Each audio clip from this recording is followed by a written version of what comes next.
people have great relationships with their fathers.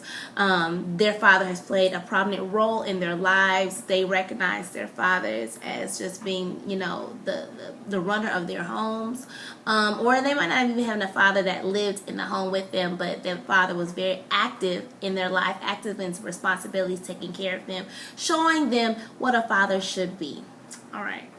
Now, in other cases, there are people like myself that did not have an active father in their lives. And in some instances, that can be very sensitive. For me, for a long time, that was a sensitive topic of not having a father. My father died when I was younger, and so I always had a void because I did not have one.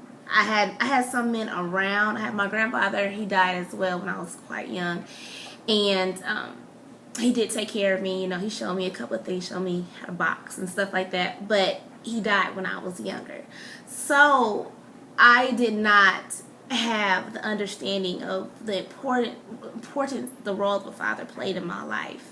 So as I got younger, he started dating and started, meeting guys and things like that.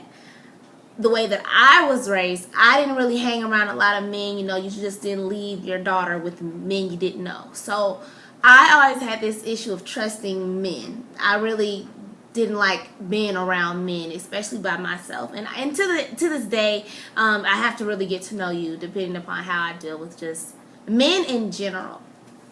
So that also was how I kind of related when I started dating. The first instant that I dated and got to know a man, it really wasn't a good example of a man. I mean, I was 16, so of course, they're still trying to figure out who they are.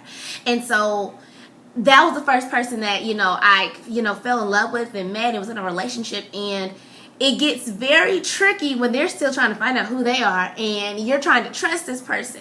And so when it came to men, when you're dating young ladies that have men in their lives that are their father, they're normally the first one to really date them, to show them how a man's supposed to treat you. I didn't get that opportunity to know how a man is supposed to treat you, how he's supposed to respect you, how he's supposed to treat you as far as when you go out, what he's supposed to do, how he's supposed to love you.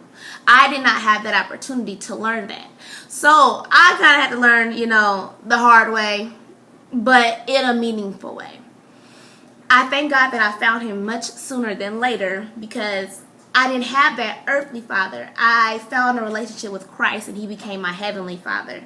Matthew 6:8 says, your father knows what you need before you ask. So before I even knew, when I was in high school, and before I really knew the void that not having a father would play, the Lord knew me. And so in that instant where I had an absentee father and I had those issues of trust, and it was unrelatable of what it feels like to have that father figure in your life, and I yearned it, to be honest with you, God knew that I would have that need. So in that need, as I began to start a relationship and build a relationship with him and praying and getting in my word, Father is mentioned so much throughout the Bible. So he looks at us as being his children. He wants to nurture her. He is considered as a potter, and we are the clay. He molds us. He forms us into who he calls us to be. So at that time when I was insecure, I had self-esteem issues. I did not know who I was. God was molding me to learn who I was, teaching me to love myself. Even though I didn't have a father to show me that I was I was creative, I was beautifully and wonderfully made. I did not know that, but he showed me. He showed me through building relationships with other people. He showed me when I was hurt. He became my father, and I would run to him and I would pray to him and I would ask him, God, show me and direct my path, and he did. He did the same thing as an earthly father would do, but he did it even better, I consider. He did it better. He showed me, he made me an example of what it means to yield your life to him, and he will be everything that you have missed. So for those young ladies that aren't a daddy's girl, as I titled this message, if you're not a daddy's girl, I consider myself to be a daddy's girl, because I I have the Heavenly Father. He is my dad. And He has shown me how to be a woman of virtue. He has shown me how to walk in integrity. He has shown me how to walk by faith and not by sight. He has shown me the lessons that a father on earth will show you. If you trust Him, He will show you. So if you are dealing with that issue today of not having a father, I urge you to try the Heavenly Father. Try the King of Kings, the Lord of Lords. Try Him. Let Him know that, God, there's a void. I don't know how man's supposed to treat me.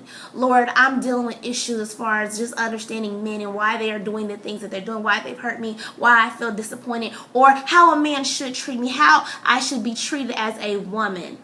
Show me, God. Be my Father. Yearn me, rear me in the way that you have me to go. And I promise you, He will give you a lesson. And so for those people that are dealing with this issue, and those who really had a father in their lives growing up, I commend and say Happy Father's Day to those great men out there. And for the ladies, let's have a good day. Just thank the great fathers out there, not the ones that you might have some shortcomings, or those ones where you have issues of forgiving or what they didn't do, but let's just praise them for today, okay? So no male bashing and all that I see on Facebook. You guys check out me on Instagram, Memoirs of an Insecure Girl, all one word together, and like me on Facebook. I thank you guys for stopping by. I hope that helped, and I'll see you again.